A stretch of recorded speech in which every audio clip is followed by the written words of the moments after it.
ঠিক 2 দিন আগে যেখানে চালানো হয়েছিল উচ্ছেদ অভিযান, ঠিক সেখানেই আজকে একেবারে ভিন্ন একটি চিত্র।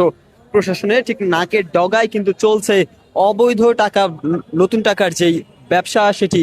দেখতে পাচ্ছেন এখানে পুলিশ প্রশাসনও কিন্তু ঘোরাঘুরি করছেন এবং তাদের সামনেই কিন্তু যে ব্যবসায়ী টাকার, নতুন টাকার বা যারা ব্যবসায়ী রয়েছেন তারা কিন্তু এখানে অবস্থান করছেন। এবং ঠিক পরশুদিন কিন্তু এখানে উচ্ছেদ অভিযান চালানো হয়েছিল এবং অভিযানের পরেই এখানকার নতুন টাকার ব্যবসায়ী যারা রয়েছেন তাদেরকে কিন্তু তুলে দেওয়া হয়েছিল। এবং ঠিক তার পরই কিন্তু এখানে গতকালকেও ব্যবসা কিন্তু চলমান ছিল, উচ্ছেদ অভিযানের পরের দিনও কিন্তু ব্যবসা চলমান ছিল। এবং আজকে ঠিক একই রকমের চিত্র কিন্তু আমরা লক্ষ্য করতে পারছি। এবং এখানে আজও কিন্তু ব্যবসা চলছে, তবে একটু ভিন্ন কায়দায়।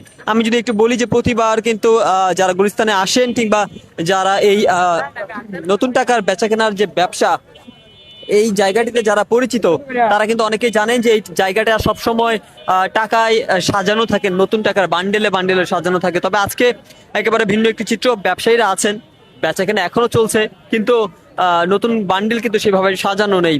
আজকে রয়েছে ঠিক একদম ভিন্ন কায়দায়।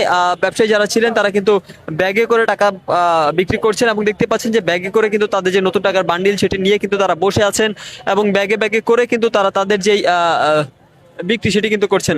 400 টাকা করে বেশি পড়ছে, 1400 টাকা বেশি পড়ছে। আর 50 টাকা নোট 5300 বেশি পড়ছে। তো এটা অনেক বেশি। যারা এখানে অনেক মানুষ আছে যেখানে বাচ্চাদের জন্য নিতে আসে, অনেক ব্যাংকে অ্যাকাউন্ট নাই। আর যাদের ব্যাংকে অ্যাকাউন্ট আছে তারাও কিন্তু ব্যাংকে থেকে টাকা পাচ্ছে না।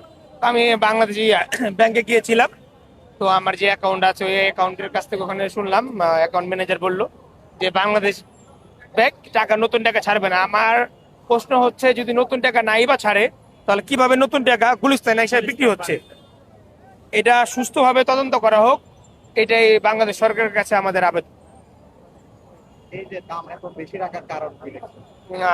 আই ডোন্ট নো, সেটা আমি জানি না। তো আমার বাসায় বাচ্চা কাচ্চা আছে, স্টাফ আছে, লেবার আছে, তাদের জন্য নেওয়া, তো তার জন্য এখানে আসা। Thank you. যেমনটা শুনতে পারছিলেন যে একজন ক্রেতা তিনি কিন্তু এসেছেন ঠিক ব্যবসার উদ্দেশ্যে, কেনার উদ্দেশ্যে। এবং তিনি বেশ কিছু বান্ডিল নিলেন। তিনি যেমনটা বলছিলেন যে 1000 টাকার একটা বান্ডিল নিতে গেলে কিন্তু অতিরিক্ত প্রায় 400 টাকা বেশি দিতে হচ্ছে। এবং যেটি বাংলাদেশ ব্যাংক থেকে কিন্তু বিনামূল্যে দেবার কথা, সেই টাকা এই ব্যবসায়ীদের কাছে বান্ডিল ভর্তি কিভাবে আসে সেটি নিয়ে কিন্তু প্রশ্ন রাখছেন তারা। এবং ঈদকে সামনে রেখে নতুন পরিবারের ক্ষুদে সদস্য যারা রয়েছেন তাদেরকে নতুন টাকা দিয়ে সালামি দেওয়ার উদ্দেশ্যে কিন্তু মূলত টাকাগুলো নেওয়া। এবং দেখতে পাচ্ছেন যে এখানে কিন্তু দিয়ে ধারছে চলমান রয়েছে এবং অনেকেই কিন্তু আহ, নতুন টাকা সংগ্রহ করার জন্য কিন্তু এখানে এসেছেন।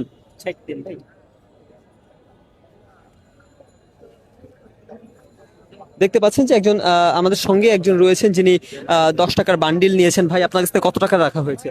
ভাই 350 টাকা। মানে 1000 টাকার বান্ডিল আপনি 350 টাকা বেশি দিয়ে নিয়েছেন। হ্যাঁ হ্যাঁ। এতে কি আপনি স্যাটিসফাইড কিনা? এখন হচ্ছে লাগবে, ছোট ভাই ব্রাদার যারা তাদেরকে আছে, দেওয়ার জন্য। ভাই বোন আছে, ছোট বাচ্চা কাচ্চা আছে, তাদেরকে দিতে হবে। ভাই যেমনটা বলছিলেন যে ঠিক তার পরিবারের ছোট সদস্য যারা রয়েছেন তাদেরকে কিন্তু দেওয়ার উদ্দেশ্যে কিন্তু তিনি কিনেছেন এবং ঠিক সেই টাকা কিন্তু তিনি গুনে নিচ্ছেন। আহ, এখানকার যে বান্ডিলগুলো থাকে সেই বান্ডিলগুলো মূলত নতুন, আমি একটু বান্ডিলটি আপনাদের দেখাতে চাচ্ছি। ঠিক যেই নতুন যে বান্ডিল, এই বান্ডিলটিতে কিন্তু মূলত যে নাম্বার দেওয়া থাকে সেই নাম্বার অনুযায়ী কিন্তু মিলানো থাকে। যেমন 301 এবং শেষে কিন্তু ঠিক 400 নাম্বার আমরা লক্ষ্য করতে পারছি। অর্থাৎ এখানে 100 টাকার যে একটি বান্ডিল রয়েছে সেটি কিন্তু এখানে দেখা যাচ্ছে। এবং এই বান্ডিলটি কিন্তু তিনি ক্রয় করেছেন এখান থেকে ঠিক 350 টাকা বেশি দিয়ে, যাদের অনেকের কাছে কিন্তু সেটি 400 টাকা করে রাখা হচ্ছে। এবং দেখতে পাচ্ছেন যে ঠিক এই দোকানগুলোতেই কিন্তু সারিবদ্ধভাবে সাজানো থাকতো সেই বান্ডিলগুলো। কিন্তু আজকে কিন্তু একদম ভিন্ন একটি চিত্র আমরা দেখতে পাচ্ছি। ব্যবসায়ীরা ব্যবসা চালাচ্ছেন কিন্তু একটু ভিন্ন কায়দায়। তারা তাদের যে ব্যবসা রয়েছে তাদের ব্যবসা তারা চালাচ্ছেন একদম ভিন্ন কায়দায়। তারা এইভাবে দোকানে টাকা সাজানোর বাদ দিয়ে কিন্তু তারা ব্যাগে করে টাকা নিয়ে ঘুরছেন। এবং ক্রেতা যারা রয়েছেন তাদের সঙ্গে কিন্তু তারা সরাসরি যোগাযোগ করছেন এবং যোগাযোগ করে ক্রেতাদের কাছে তারা ব্যাগ থেকে বান্ডিল বের করে কিন্তু টাকা বিক্রি করছেন। এবং এক পর্যায়ে যেমনটা দেখতে পাচ্ছেন যে সেই টাকা কিন্তু সংগ্রহ করার জন্য মানুষের যে উপচে পড়া ভিড়, মানুষের যে ভিড় সেটি কিন্তু আমরা লক্ষ্য করতে পারছি।